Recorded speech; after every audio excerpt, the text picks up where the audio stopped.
So good evening, everybody. Thank you for coming. I'm Elena Lefkowitz, and I'm a member of the board of Yeshivat Maharat, and I'm really happy to welcome so many of you tonight. Thank you for joining us for this exciting panel discussion. Yeshivat Maharat is the first yeshiva to ordain women as Orthodox clergy. We offer an exceptional education in Jewish law and pastoral counseling, preparing our graduates to inspire and lead Orthodox communities.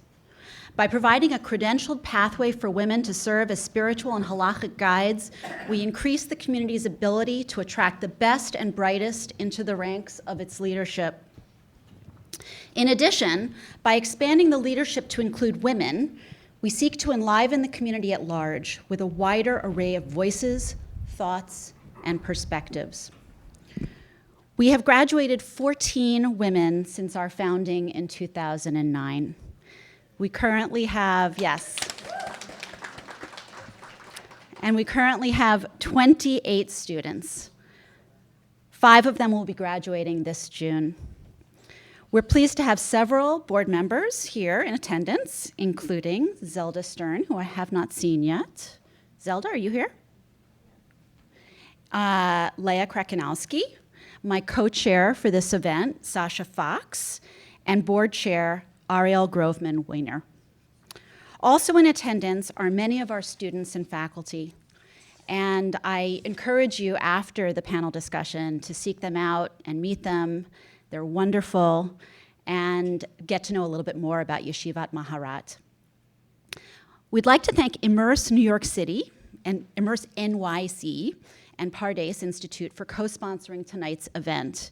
We want to recognize Immerse NYC's board chair, Debbie Cosgrove,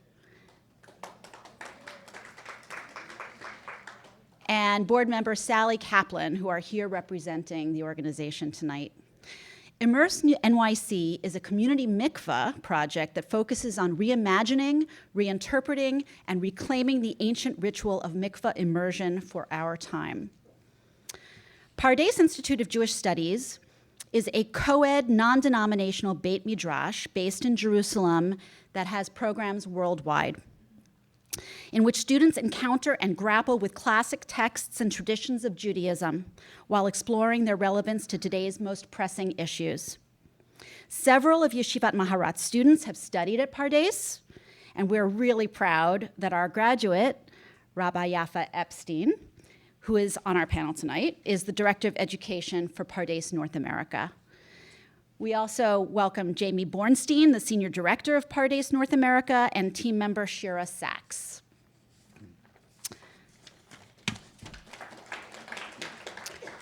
So it is my distinct pleasure to introduce Rabbi Avi Weiss, co-founder of Yeshivat Maharat, founder of Yeshivat Chovevei Torah, rabbi in residence of Hebrew Institute of Riverdale, better known as the Bayit to most, and a renowned Jewish activist and teacher who will introduce our panelists and our topic tonight, Reclaiming Ritual.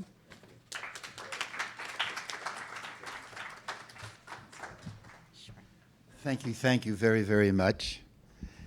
What's ritual without, Sarah, what is my next word? What's ritual without, food goes without say. Sarah, what's ritual without? Women. Oh, that's true. That's so true. Tova, what would I say? Without? See, Tova knows. What's ritual without a nigun? There has to be a nigun. I don't know how many of you have seen the video of Hasidim dancing with the Pope just recently, and they're singing Shlomo's Orech Yomim Aspieu Vareu Bishuati. If the Pope knew the translation of that, I don't know what he would be thinking, because it means, may you be granted long days and may we see the ultimate salvation. And the Hasidim were thinking one thing, and I'm sure the Pope, as he was swaying, he was thinking another thing. And there's no ritual without song. So please join me in that nigun. Dee da la la la la. Dee da dee da dee da da. Dee da da dee. Dee da dee da da. Dee dum ba dee da. Dee da dee da dee da dum. Hi da dee da. Dee da dee da da. Hi da da da. Hi la la da da da la la da. Hi da la da. Ha dee da da da. Hi da la da. Dee da dee da. So it's wonderful to be here with you and to say a few introductory words and introduce our panel. I'm delighted that we're joined by the president of Yeshivat Chovevei Torah, Rabbi Asher Lopatin. It's wonderful. And of course, Ariel Groveman-Wiener, who is the chairperson of Yeshivat Maharat, Leah is the past chairperson. Just wonderful to have all of you join us. And if I may, just a personal note, I saw Shira Mafsun on the way in, and I've mentioned Daniela so many, many times. Daniela, of course, was a young woman of such graciousness and such giving who lost her life after spending some time in Colombia trying to help the vulnerable. And she truly is always on my mind and the minds of so many people. So this evening we're joined by Yaffa Epstein, Rabba Yaffa Epstein, who receives smicha from Yeshivat Maharat. And in thinking how I would introduce Yaffa, I would say that there are teachers and then there are master teachers. And Yaffa is a master teacher. Or I would put it a different way, Yaffa is not only a rabbi, but a rebbe. And the difference between a rabbi and a rebbe is a rabbi only teaches with the head. A rebbe teaches by the way one carries oneself, by the way one conducts himself or herself. And we're joined, of course, by one of my heroes, Profile in Courage, by Rabba Sara Hurwitz, the first woman to be ordained. I affectionately call Sarah my number 42 for baseball fans. Everybody knows that 42 is none other than Jackie Robinson, who not only could hit, but he could hit for distance, and he could run, and he can catch, and he could do everything. And Sarah is so all-encompassing. And just for all of you to know, it is not easy to be first. Because when you're first, there is always a serious pushback. And I have seen Sarah with such a sense of strength and humility and dignity handle what I would have to call sometimes shameful pushback. And you've always been able to get up from the canvas floor and to carry yourself with such nobility. And it makes our whole community so very proud. And Abby, who's become a very close friend over the years. Abby is the president of Central Synagogue. And I've come to know Abby first as a brilliant writer who did a wonderful piece on Sarah, on Rabbah for New York Magazine.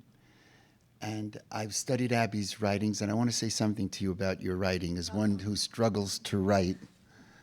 I think the genius of your writing is it's real, and yet, as real as it is, it deals with complex issues in a way that makes it accessible. And that's a very, very unique talent, to take complicated ideas, complicated politics, and to say them in a way that's accessible is really the sign of someone who has a brilliant pen. And I would add, too, I don't know if you'd agree with me, that your writing is not just the black fire of whatever you're saying, it's the white fire of the spirit, the spaces between the black letters. And I encourage you to pick up Abby's book, because it really speaks to that message. And just much success, continued success in your holy work. Just before I hand it over to you, I did want to say something about ritual as a student of ritual. For me, ritual, in a word, has something to do with the challenge of how finite humans can relate to the infinite God. There's a tremendous distance, an infinite to the infinite power distance between woman and man on the one hand, and between Jacob's ladder, who's foundationally in the ground, rooted in the ground, and yet it's reaching heavenward. And ritual is really the midpoint. Ritual is an attempt to be a conduit which connects this tremendous chasm and abyss, the finite and the infinite. That's really what lighting Shabbat candles is all about. Through the Shabbat, the finite, the earthiness reaches heavenward towards the heavens. And I would say that ritual requires two aspects. The first is that ritual, by and large, is symbol. Paul Tillich distinguishes between a sign and a symbol. A sign is an entity unto itself. A symbol takes you beyond the sign. And that's what the ritual is about. Every ritual, that midpoint, is an attempt to take us heavenward, to feel the presence of God, and not only feel the presence of God, but to feel the presence of God's system of what can be called ethical monotheism. I believe that built into every ritual, Shabbat, Passover, is Vishamru Derech Hashem, Lasot Tzedakah Umishpat, which is what the mission of Judaism is all about. Passover is not only matzah and maror, it's about human dignity and human respect and freedom. That's spirituality, that's godliness, that's ethical monotheism. So ritual is the symbol, and secondly, very important, ritual works because it's simple. And as I grow older, I like simple. If it's too complex, for me it means I don't get it. It's got to be simple. Because if the ritual were ornate, instead of being the conduit to God and to the system of ethical monotheism, it'll be a barrier. For it to be the passageway, it's got to be very, very one-dimensional. That's why the matzah of Passover, simple, very flat. The sukkah itself, very, very simple, a flimsy building. That's my sense of what ritual is all about, and I'm particularly pleased that this session is taking place in front of a group and with a panel that comes from different backgrounds, because the power of ritual, the power of the holiday, a holiday is called Chag. Chag is a holiday, and Chag comes from the word chug, which really means circle. The ritual speaks to the circle, to the family of Judaism. Ritual is not linear. When it's linear, number 10 stands in front of number 1. If it's circular, no one is in the front. It's a circle, and it unites, as you brilliantly write, people of all affiliations, all commitments, all backgrounds, all orientations. That's the message broadly of ritual, and in particular ritual of holidays, which you so beautifully, beautifully talked about.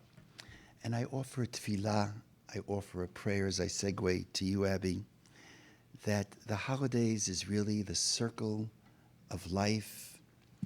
And my father of blessed memory would always tell the story about someone who, under the chuppah of his youngest daughter, called out in Yiddish, "Give me a nuggle, give me a nail." And people thought that he had gone mad and asked him for an explanation. Why is it that you ask for a nail? And he said, I've come from Europe. I came to America as a very, very poor person. And here in America, God has blessed me, and I'm marrying off my last child. And under the chuppah, I was just overwhelmed by what I was experiencing and feeling so blessed and thankful to God that I began screaming out in my mother tongue in Yiddish, "Give me a knuckle, give me a nail," because he said, life is like a wheel, like a galgal hachozer, a wheel that's turning and turning. And when I came here, the wheel of my life was rock bottom. And as I stand here now, the wheel has risen to the top. And so I called out, "Give me a nail," and I can still see my father, blessed memory, in Yiddish, which I won't try. He would say, "I want to take the nail, I want to drive it into the wheel so that the wheel doesn't move anymore." We're about ready to experience the 50th anniversary of the Six-Day War, of the holiday of the liberation of Jerusalem, a contemporary holiday. And so let's join each other in the prayer, in the recognition that ritual has its highs, it has its lows. But let's offer the prayer that while it is true that built into life is death, that while it is true that built into light is darkness, let's offer the prayer that we come together as family, and in those ritualistic moments, as often as possible, that the wheel of life reach its apex, reach its highest, most wonderful point, and we come together in light, in blessing, in joy, in gratitude, in spirituality, in connecting earth to heaven and heaven to earth. And with that, I'm looking forward to hearing the panel discussion. Thank you, Rav Avi. Thank you for making this all possible and for your beautiful words to set us on our path. And I'm just so honored to be sitting here with my colleague and friend and Rabba Yaffa, and Abby, who I've come to respect and learn so much from. And I just looking forward to this conversation. And we're hoping that this really will be a conversation. The way we've thought about it is we each have questions that we will ask each other. We might jump in and converse during the conversation. And after we have gone through three basic, I would say, big questions, we'll open it up to the audience to continue the conversation.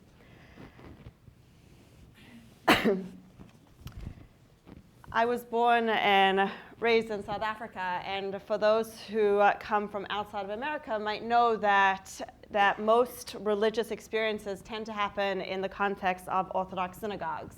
Not everybody was necessarily religious or observant, but your observance took place within the context of Orthodoxy. And so that's how I grew up, and my family was not terribly religious, but I just loved it. I would just eat it up. And maybe it's because I have an aunt who is the one religious member of my family. When I was a young girl, she was the only member of my family who was religious, and she had a beautiful Shabbat table, and people would gather around her table, and she would sing songs, and she's flamboyant and crazy, and I just loved it all. And so when I immigrated at the young age of 12, I was petrified that I would lose it. And if I wasn't grounded in our tradition, in ritual, then I would have nothing to hold on to. And so I gravitated slowly to taking on more and more commandments and mitzvot. And it is true that the ritual that I took on really did ground me. It gave me direction. It gave me a beginning, a middle, and an end to my day. I had prayer, I had God, I had actions, I had a home in a shul that I loved going to, and I would do anything to get there. I went swimming with an alligator once to get there, and I can tell you that story another time. But I just loved it all. And as I've grown older, I continue to find a tremendous amount of joy in my religion, in my ritual. But there's also moments of critique, low points that Rav Avi was mentioning. And also, it's hard. Let's just to be honest with myself, preparing for Shabbat every single week. I work on Shabbat, so being in synagogue every Shabbat, every holiday, minyan in the morning, tefillah in the morning, it could be tiring to take it all on. And so when I actually, Abby, opened up your book, it was a moment of inspiration. It was a gentle reminder, really, to remind myself why it's all so wondrous and awe-inspiring, and going back to the basics of why I started this in the beginning, and putting myself in your shoes of that wondering experience was really gratifying. And you write in your introduction, I'm generally leery of seekers and the unceasing books about seeking a claim to offer a recipe for joy or insight. But here was a blueprint, thousands of years old, staring me in the face, and I'd never tested it. And you went on and jumped in with 10 reasons you go on to explain why you shouldn't, and yet you did. And I have a lot of respect for jumping all in. And so I wanted, Abby, for us to begin, for you to tell us a little bit about why you did it. Why keep ritual? Why keep commandments? And maybe if you could just touch on what was compelling about the journey. Well, thank you, and thank you to my Rebbe in many ways. I interviewed. It was very much a piece about Sarah that ended up being very much a piece about Avi years ago for New York Magazine. And even though he was sometimes mad at me, we ended up being great friends, because that's very Jewish too. I heard from his whole family with their critique. And thank you for honoring the book. I would say that, my hesitation in doing this was, am I yelling? Was just that people would feel like I was just a tourist, and am I not on? There we go. Okay, sorry. See, I was yelling because I'm a New Yorker. That they would sort of say, who are you to dip into our world? And it was also a little bit confusing that I was not going to be living an Orthodox life. I was going to be taking a very deep dive into what I call our kind of Jewish architecture, which I do think the holidays are. I think when I observe people like you who are living by the Jewish clock, it is very much holiday driven, and I include Shabbat in that. And that's what I wanted to taste, was that architecture as deeply and as fully as I could, with many, many guides and teachers. I was not going to be flailing alone, although many times I felt like I was struggling in ways we can discuss. But I needed teachers for this, and that was part of the joy of it, was having almost my own private university and being able to call Sarah and Yaffa and Avi and Asher and say, Shmeni Atzeret, explain it to me. Why should this be resonant or important or crucial in 2014-15, which when I was doing the series, and to have them not hang up the phone and say, all right, let's talk about it. And the ideas that I came away with, this is where I begin to sound a little bit like the Kool-Aid drinker. I was a skeptic going in. I was wearing my reporter's hat and also my Jewish hat, and saying kind of, I don't necessarily believe this is going to come alive for me.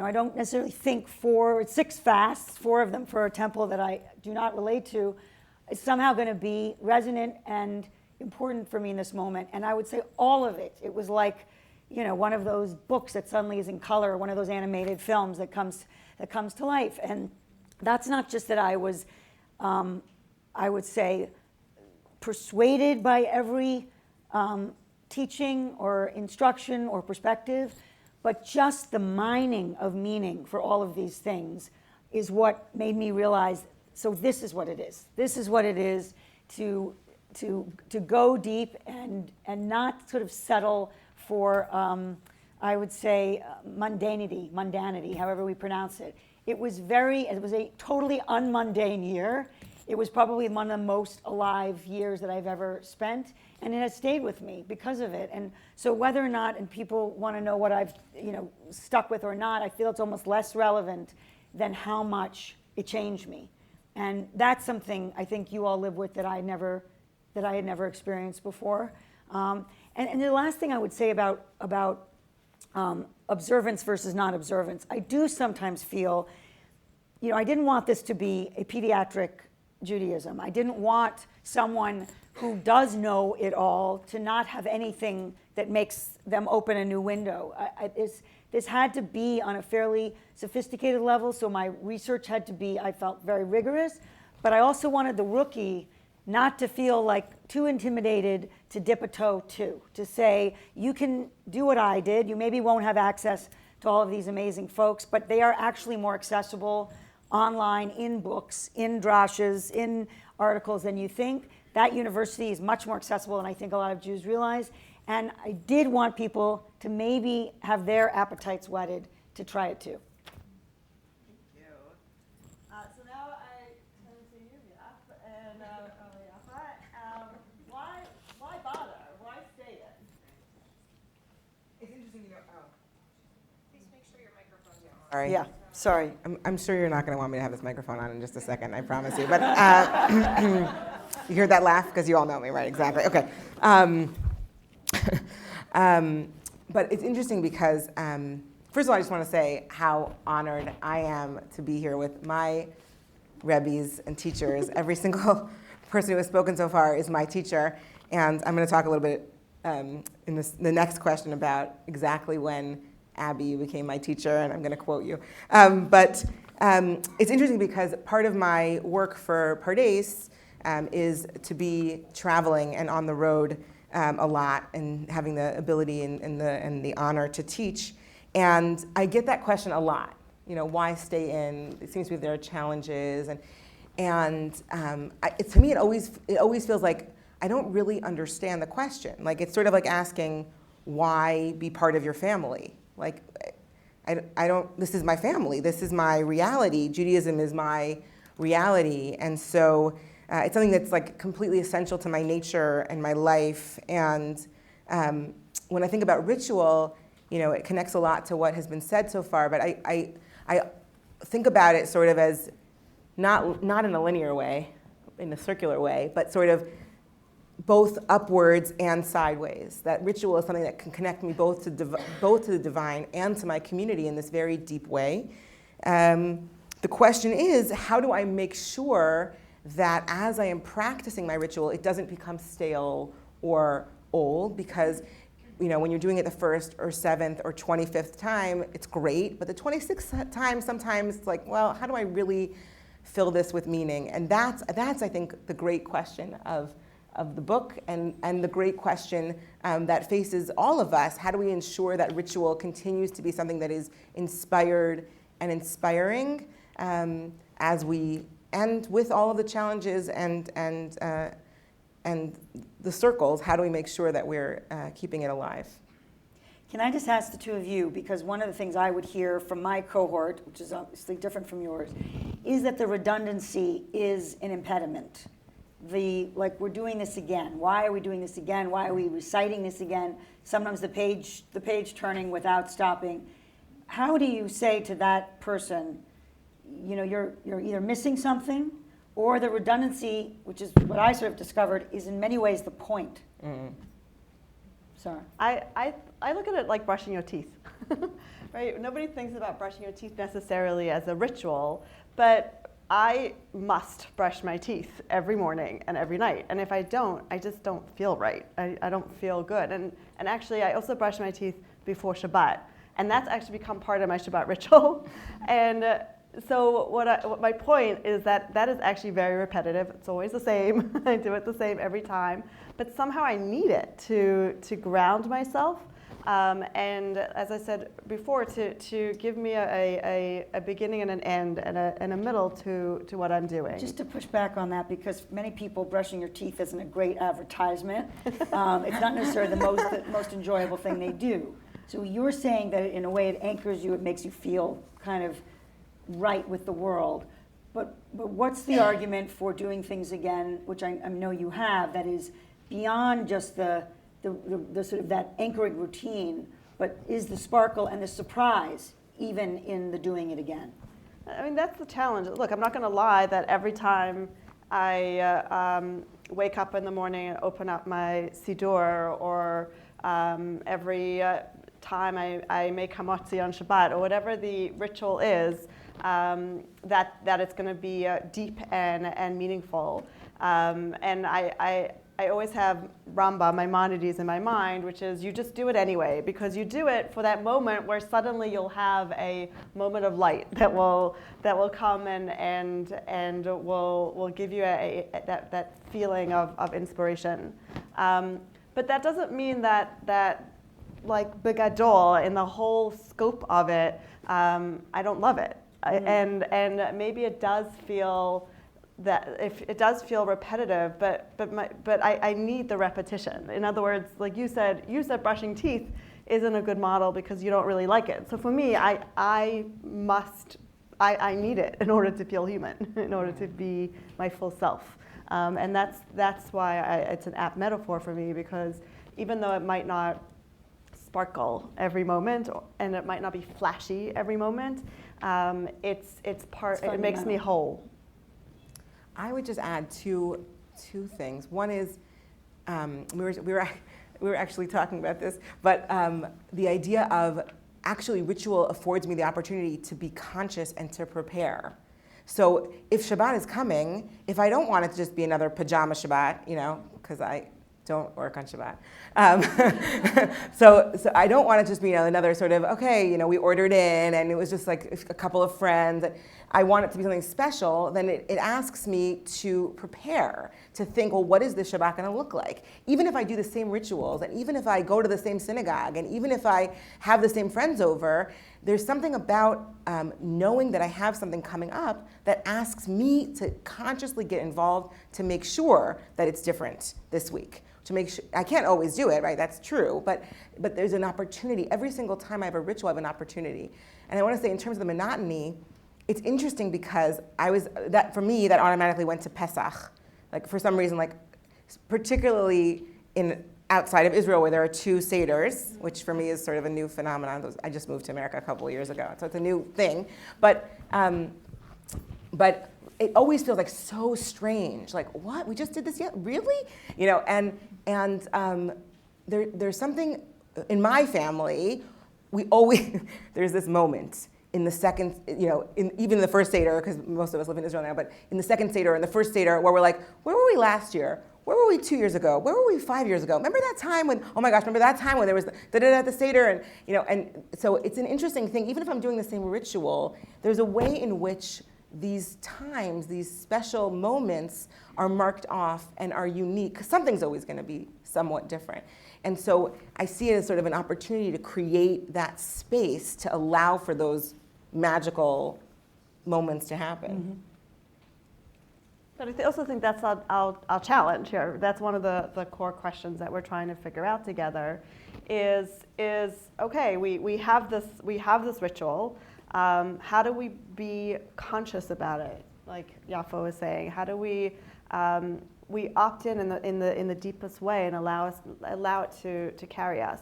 I would say that there's two components that we're struggling with here. One is how to allow the ritual to elevate us, and how can women reclaim it and be in it, which I think is really the next question. That's a question for me. Well, I mean, I would say just one of the things that was very clear from the guides that I had was that people were often saying, why don't you try this? Why don't you consider this? Avi actually suggested it, and I never did it. He said, you really should experience prostration. That's something I never have done on Yom Kippur. And as president of Central Synagogue, for me to get on the floor would have been, I think, just too jarring for the congregation. But it stayed with me because even when I bow, I feel a little bit of that. Something physicalized happens. I even felt it on Tashlich, that when which I've done before with my children, but there was something about physicalizing expiation that I think is often missing from our synagogue time. And, you know, and even when I was talking to Asher before Simchat Torah, and he pointed out how, you know, there really aren't words for the most part when you're dancing with the Torah. It's a very democratic moment where it's lie, lie, lie. You don't really need to know the lyrics. You don't really need to know the Hebrew. And it was true. I went to BJ, and I would, before every holiday, I said, you know, where should I be for this holiday? And pretty much unanimously, no offense to anybody's synagogue, BJ is the place to go for. It's the Studio 54 of Simchat Torah. And sure enough, I walk in. I mean, there was a line down the block, first of all, on a weekday, and many people were in that, you know, sweet spot of the demographics. When I go to Jewish conferences, everyone's always saying, how do we get the 20s and 30s? Well, they were on this line.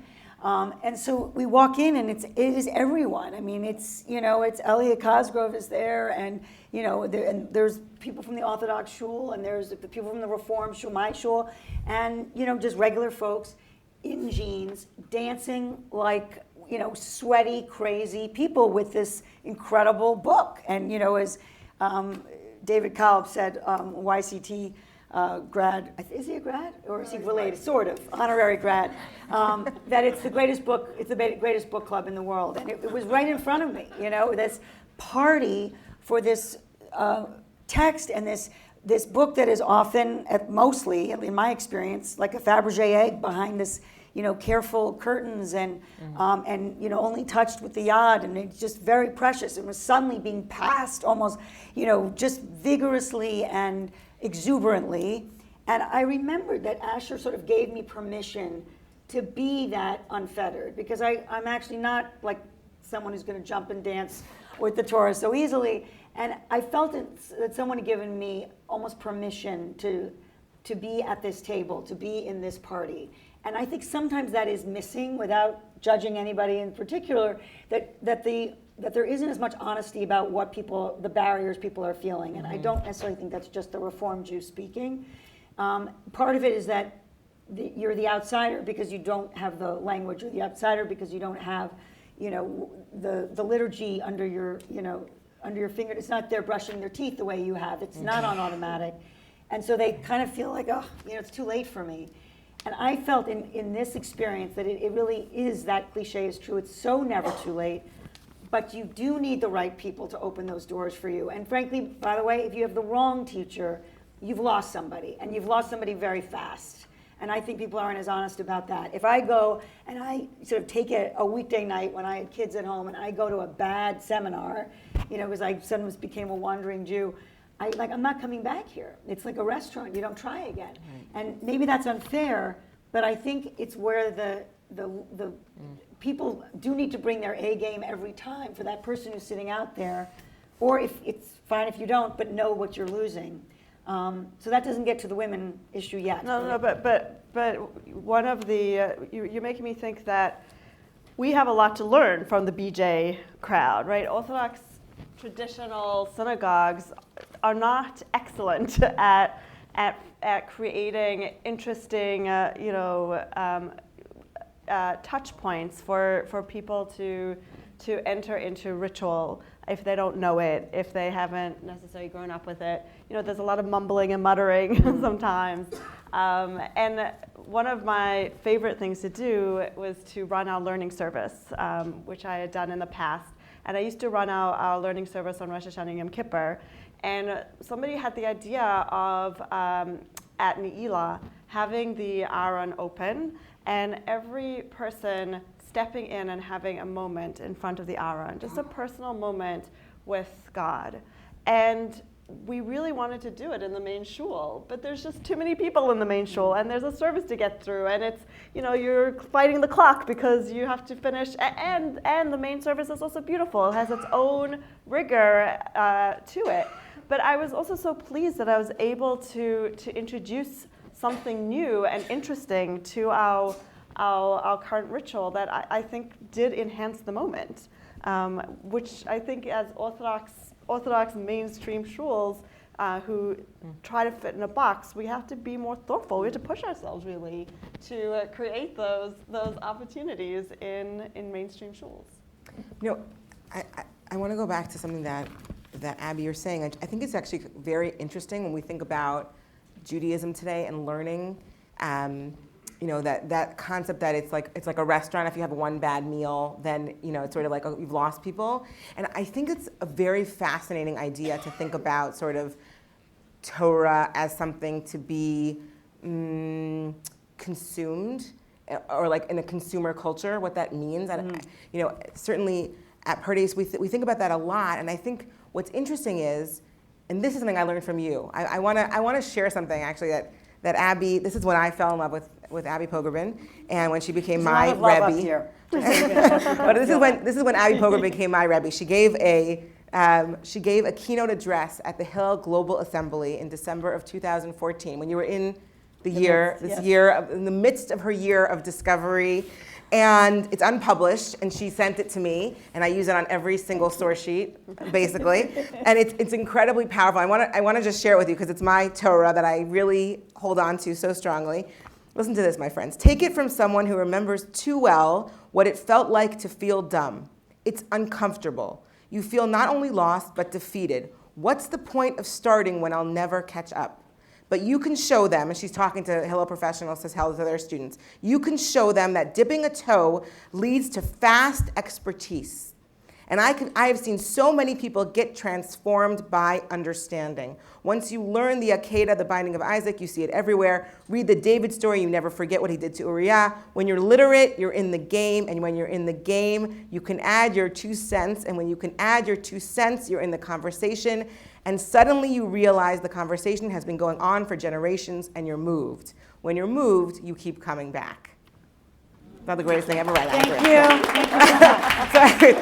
Personally, I feel like that is like one of the most beautifully articulated arguments for why learning is so critically important for everyone. I think it's true for the unaffiliated Jew. I think it's true for the affiliated Jews. I think it's true for Orthodox women who have not had access to the level of learning that their male counterparts have, for women leaders to have the same level of access to education.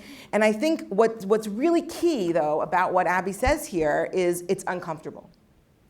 And I think we really have to be willing to be uncomfortable. I think many people are not willing to be uncomfortable, even for 2 hours or even for 4 hours. But we would never expect people to be able to learn Taekwondo or yoga or an excellent culinary skill in an hour and a half. And if it's just not great, so I'm not coming back. Like, you would be like, okay, I really, really stink at cooking, but I'm going to come back. I took a cooking class, and it's good. And I think there's something very interesting and that's very important about Judaism and Jewish ritual particularly, that is, we have to be willing to be uncomfortable sometimes and really push past that discomfort, because as soon as you said, dipping a toe leads to expertise. It's a really real thing. Torah learning can be transformative in its essence. Thank you. That's a good segue to the fact that women are often uncomfortable. I was uncomfortable walking into Carlbach, as amazing as Carlbach is. I went for Hoshana Rabbah, and I talk about the fact that the men were having literally an ecstatic experience on one side with their lulav and etrog and packed together in prayer shawls, and the women, it was like anemic on the other side. And that's not anybody's fault, but it felt to me like literally 2 services with this tiny separation. And I went the same day to HIR, and it was a completely different experience where even though the women were separate, you almost didn't feel it. You almost didn't pay attention. And right away, someone came up to me and said, do you know where we are in the book? And I had someone sit next to me the whole time and make sure I knew. Because part of that discomfort is actually not wanting to call out your ignorance. I don't want a big spotlight on my head. I don't know where we are. I can't keep up. You kind of also want to blend in and almost begin to feel like you're part of things. But let's go to, obviously, the larger outsider versus insider, I think, sort of elephant in the room, which is what you all are doing as pioneers. Because I was there at the very beginning. I was lucky enough to be there when everything was as heated as it could have been. And I was stunned to, in my reporting, just hear the anger, just the incredible a kind of visceral anger. I would sit with some of these folks from Aguda Israel and say, I just want to understand why this is so anathema, this idea of a woman as a leader, and not really even forget about my feminism, even as a reporter, not quite getting convinced by their argument. But it's now a lot of years later, and as you all said, and Avi said, facts on the ground are really what's going to make this case, and it's true. You have graduates everywhere. You all are at the top of your game, but what's the reality still about the welcome, and where are you feeling still that I can't believe we're still fighting this? As honestly as you can be. Well, the reality is good, and as you said, now that we have women in different communities, we can take it to the next level. What I mean by that is two things. First of all, every time a woman goes into a community, I get very anxious that they're going to have to go through some of that same difficult times that I did in explain breaking. What you mean by going into community. So our graduates at Yeshivat Maharat go into our place either in synagogues, in pulpits, or as community leaders like Yaffa. We have graduates who are leaders of institutions like JCRC in St. Louis. And I think that the ceiling, so to speak, that has needed to be broken is having women as leaders in full-time clergy positions in Orthodox synagogues in particular. And every time a student goes into a new community, it's breaking ground. And there's a lot of discomfort, just like you described, those men that were uncomfortable with women. Even though we've been around since 2009, and I've been at the Hebrew Institute of Riverdale with Rabbi Avi since 2003, it's still new to every new community that hires one of our graduates. But what we're finding actually is once they're involved and invested in community, they can begin bringing their unique voice in raising the possibilities of what women can do. I'm thinking about Ruth Belinsky-Friedman, one of our graduates who went to DC at the National Synagogue, an Orthodox synagogue, with Rabbi Shmuel Herzfeld. And she started working there right when there was that scandal. I don't know if you remember, several years ago, where there was a rabbi who was watching women in the mikveh. And she started working in that community right when the community needed her most. And not only was she a pastoral presence, but she went on to be able to build a mikveh. And so she had this ritual opportunity, actually, to take a commandment that was suddenly colored in a very negative way by a lot of women, and to try to revamp it and to save the ritual, so to speak. Yeah. Yeah, I mean, I do think, Rav Avi said earlier that it's so hard to be the first. And I don't think I'm ever going to have enough words, really, of thanks to Rabba Sara for being that person. I think the courage is unbelievable. And to have taken so much of the brunt of that anger is just phenomenal. But what's even more phenomenal is that Rabba Sara is like the nicest, best person. She'll never, it's unbelievable to me. Like, you'll never hear any bitterness about it. It's always just, okay, that's what people are saying, and this is the work that we have to do. And it's so very, very inspiring as someone who's, in the field, to have someone like that who is leading us, no drama, no anger, just, this is what we have to do. This is the work we have to do in the world. We're going to do it, and it's going to be great. And it's true.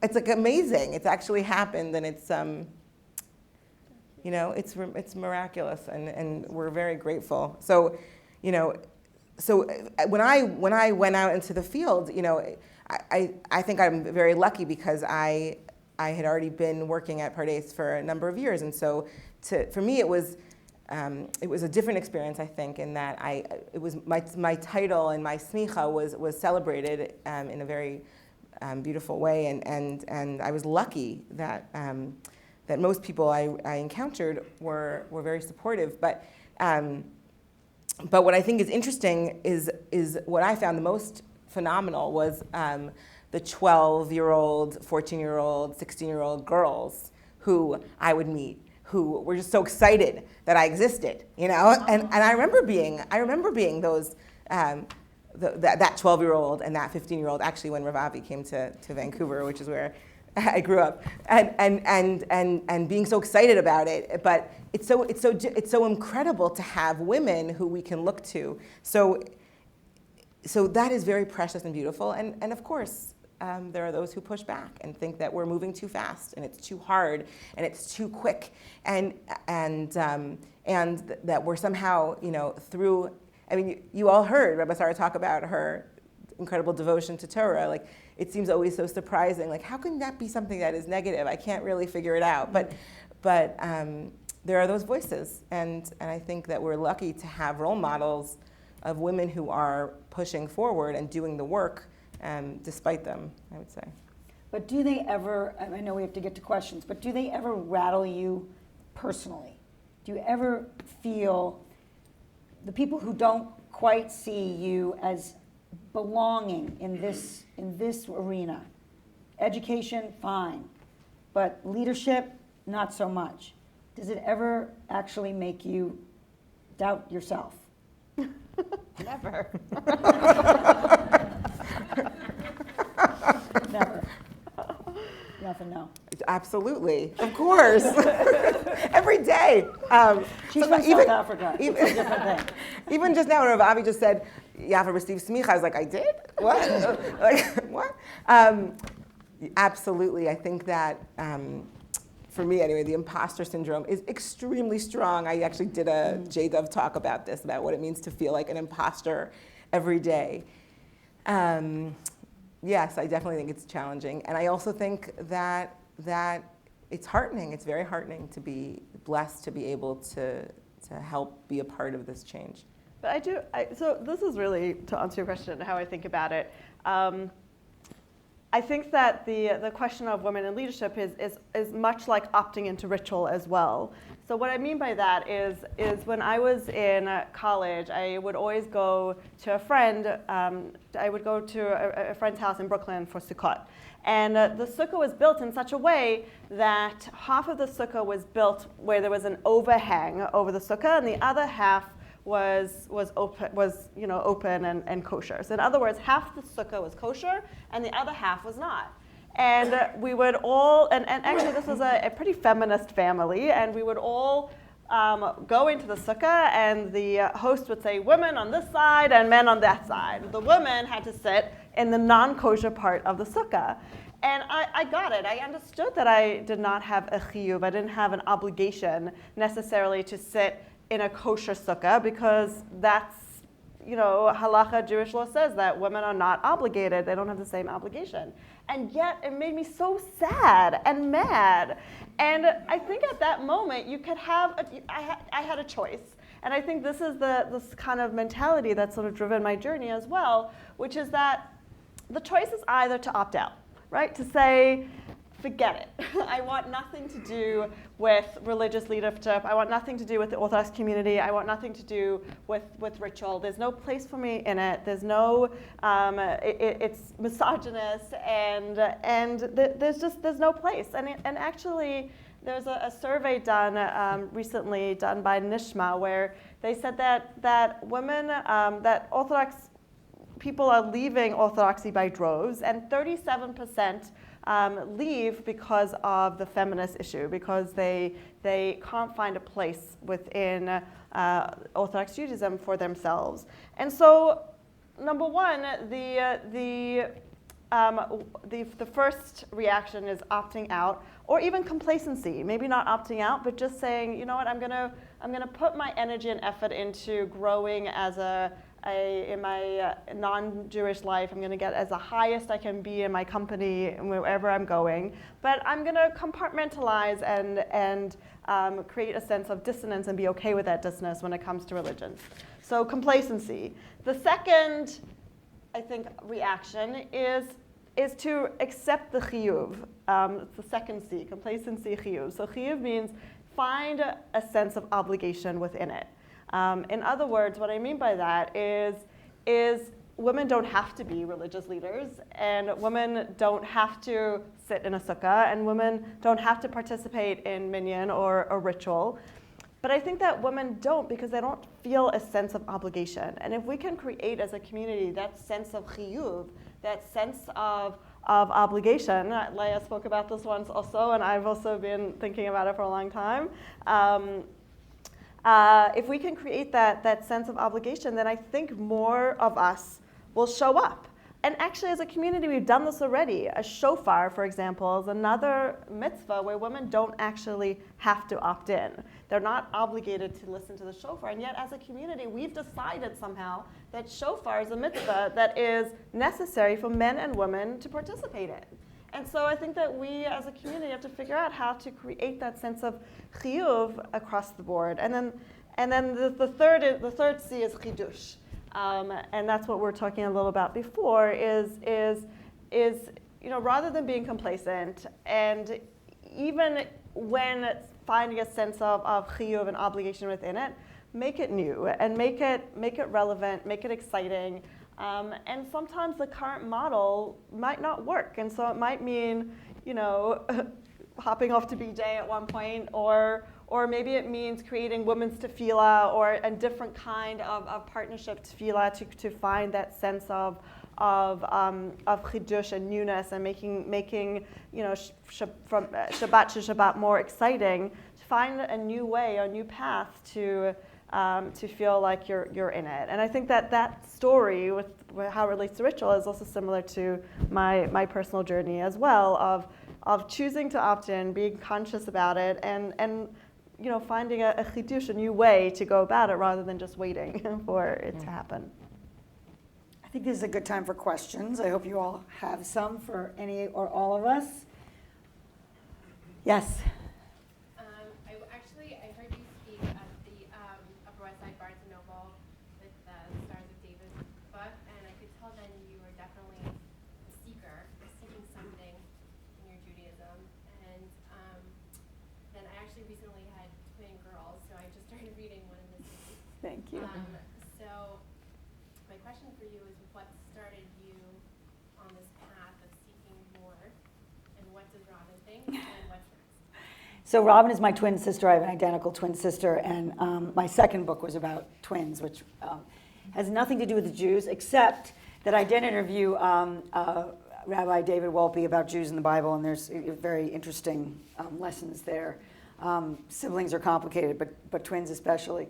But thank you for acknowledging that. I would say that Stars of David was a book I wrote about famous Jews. I interviewed Dustin Hoffman and Ruth Bader Ginsburg and Natalie Portman about whether they cared about the Judaism with which they were raised, whether they had held on to ritual. And I think the fact that so many of them had not kind of drove me in the opposite direction, which was to say, what is this heritage that they could drop in a way so unceremoniously? And it was frustrating to many of the audiences who I would talk to about that book, who wanted to hear about the stars but were sort of disappointed in their Judaism at the end of the day. I do think there was something, especially in the generation I was interviewing, more the Dustin Hoffmans and Mike Wallaces of the world than the Natalie Portmans, where high achievement was often incompatible with an observant life. That's not what the book is about, but it was a takeaway for me in some way.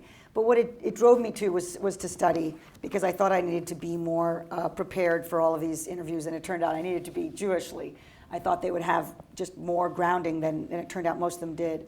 But I started to study Torah with the rabbi that sent me to an adult bat mitzvah, which sent me to, audit classes at Hadar and JTS, and I kind of became a learning addict and a rabbi groupie, which is not necessarily healthy, but I'm being honest here.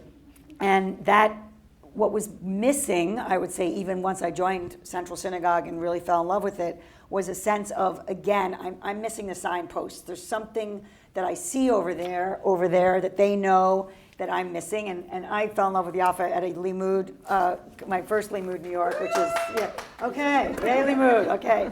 But seeing that that there was some kind of, there was that blueprint that I was missing, so my learning was almost a little bit slapdash. I had a group that covered of Genesis with Bert Visotsky, who teaches at JTS. It was wonderful, but it felt sometimes like I was saying, where are we? Where are we at this point? And I wanted to understand the year, and it was nagging me and bothering me, and then I had this idea to report on it and experience it in real time, and that's really what led to the forward, which is what led to the book. The book is a much more, I would say, it has a lot more breathing room in terms of what I learned and how. What did Robin think? And Robin, yes, I avoided Robin. Robin, I don't avoid Robin because she's the closest person to me. She is, the most demanding editor, as well as being my closest friend. So she read every word multiple times. And I needed that voice of the person who's not in the thick of it to say, I don't understand it here, or you're repetitive here. And sometimes she would say, you're relying on too many experts. I did fall in love with my teachers for this, and there were many of them. And sometimes she said, you need to get back to you. I will say, for those who do know Dove Linzer from YCT, at the 11th hour, I realized I had not fact-checked this book, and I panicked. And I realized, yes, I had talked to people, but I never doubled back. And, I'm explaining the holiday at first, so I need to make sure that the things I'm saying are, even though Jews don't agree on anything, there has to be, I don't want those gaps to be there. And I actually called Dove very sheepishly. He and I were at a conference together years ago called The Conversation, and became friends. We couldn't be more on opposite ends of the observance spectrum. He said yes, and this turned out to be a full-time job for him. We were at the 11th hour of the deadline. And if I could show you the texts and the emails back and forth about parsing something and telling me you might want to rethink this and you're not quite right about that, and giving me passages and verses, and it was part of the richest part of this book was that last stretch. And it's a way of saying that Robin was an editor and a great cheerleader, not necessarily coming along in the same way spiritually, but in a way I ended up relying on Dove in a way to be, almost the Jewish net, because he didn't just correct me, he also encouraged me to have my own voice. And those times where I doubted myself, it was Dove saying, I was having trouble with the end of the Purim story. I was like, I don't understand why the 75,000 are kind of shortchanged, the fact that we went and slaughtered all these people. He said, I think you're being a little tough, and explained why, but you should own that judgment. That's fair game, and that's all of the stuff that you all live. But I found, to me, that was the great part of this, was the people who said, trust your own voice. Mm-hmm. Yes, there. Hi, I was wondering, was your family in on this journey with you, and if so, how was it for them? No, and I hope you'll talk about your families. they probably are very in it. They were in on it in terms of being supporters. I didn't ask them to do everything with me. I felt like this had to be my path. And actually, an interview I did for the first book was with Leon Wieseltier, who had this line that some may disagree with, but stuck with me, where he said, I don't need anyone to be Jewish with. I'm actually confident in my own Judaism, and I'm figuring it out for myself. And he had his whole path where he started eating cheeseburgers for a while because he was just, done with orthodoxy and came back to it. But it stuck with me because I sometimes worry about other people's Judaism in a way, in my own family, in my own circles. And what he said made me realize, Abby, you need to do this your way, yourself, and if they come, they come. So all the home-based stuff that we do changed. But other than that, my daughter went to the mikveh with me before Yom Kippur because Yitz Greenberg said that's something that sometimes happens for refreshing. So I went to Immerse, New York City, yay, and with my daughter and niece. So they were very much in my corner, but they were eating while I was fasting. I need to be honest about that. Do any of you want to talk about whether you need a family to go with you? Well, I think the way that you rise above challenges is you have a base, as Ravavi calls it. And my immediate nuclear base is my family, my husband, my children, my parents, and then the support trickles from there. And that's what allows me to put one foot in front of the other. Yes. As a result of this experience, have your feelings about Reform Judaism changed, particularly the political liberalism, the acceptance of intermarriage, the lack of Jewish literacy? Has that Yeah, there was a little bit of judgment in that question. And as the president of a Reform synagogue, no.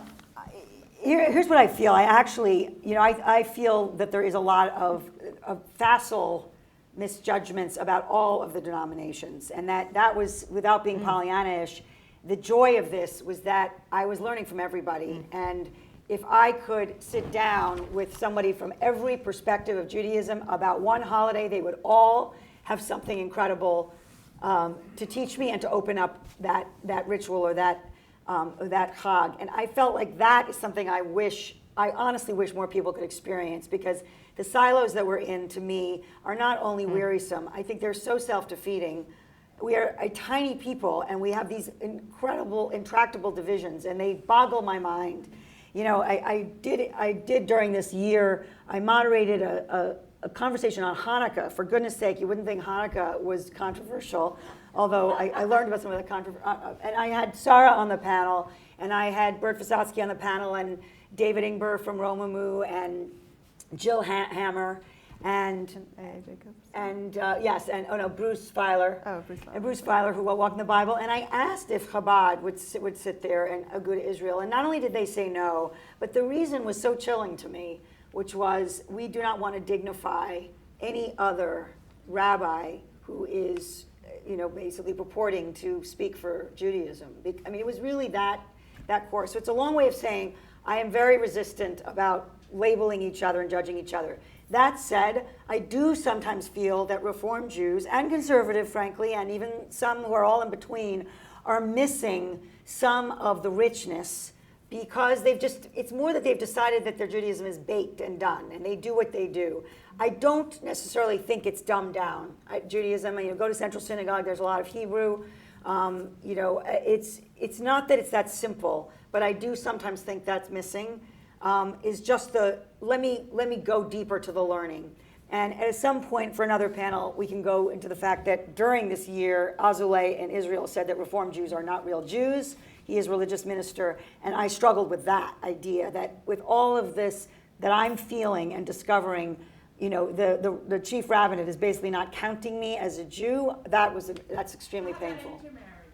Intermarriage is not for me to discuss in this forum, but it's complicated. But I think we have to find a course that is real, that is more in sync with the realism, which is that many Jews are not marrying Jews. I believe there's a way to keep them in the family. Yes. You studied with all schools. Did you study with Sephardi? I'm sorry, the name? Sephardim. Did you study with? Oh, no, I Ashkenazi? missed the Sephardim. It's very bad. Very, very bad, and I'm going to atone for that. I ran out of time and rabbis and holidays, but I missed that. I did. Yes. I have a question, not about you on the FEMA, but what about women on Orthodox boards or presidents of congregations? Is that happening too? Yeah, absolutely. The question is, for those who didn't hear it, is about women in leadership roles in general, on synagogue boards, in organizations. I think that look, I hope that Yeshivat Maharat is feeding the pipeline of women who will assume these roles. And I think that lay leaders have a role to play as well. And I think for many years already, actually, women have been assuming those roles. I think in some synagogues it's still controversial, but I think more and more. I was just in Cleveland, and the Orthodox synagogue in Cleveland now has an all-female shul board. So it's all good. It's all good. Amanda, do we have time for a little, one more? Okay, and then we need to let you all have dinner. Yes. I think, Abigail, you mentioned that your cohort, and you kind of made stretched your hand about how your cohort is separate from their cohort. Yes. So, and I guess connected to the question about reform, your thoughts on reform Judaism, how, I guess, a question about all of Judaism being the inheritance of every single Jew on this earth, and this exclusivity, you could talk about women being kept out of the synagogue and all the action being on one side of the mechitza, but also this exclusivity of like, oh, I'm not literate enough, it's not mine, and that the rabbi with the payas might have more worthiness room is probably mostly affiliated or somewhat Orthodox Jews, but also Jews who are walking down the street who might not have not done anything Jewish for 5 or 10 years. Does it belong just as much to them, and where do they stand in the conversation? Can I? Yeah. Okay. Thank you so much for asking that question, because it's really all about everything that I do every single day and that we do at Pardes. I think the answer is 100% of yes, right? And even it's interesting actually how we look around a room and how we assume, well, this must be the majority of people in this room must be X or Y, or I think that that's the power of Torah and the power of learning is that it breaks down all those barriers. That's certainly what we do at Pardes, and I think it's actually something we saw at Yeshivat Maharat as well, and what we see in Abby's book as well. And something I think that unites us here is that the power of learning to dafka, to specifically take away our silos. And that there's something about when you bring different kinds of Jews together in a room and you say, okay, listen, we're just going to actually leave at the door all of those labels and all of those things we think about each other and all where I pray and how I practice, that all can just be left outside, and now we can just get to the inheritance that really is all of ours, which is this learning.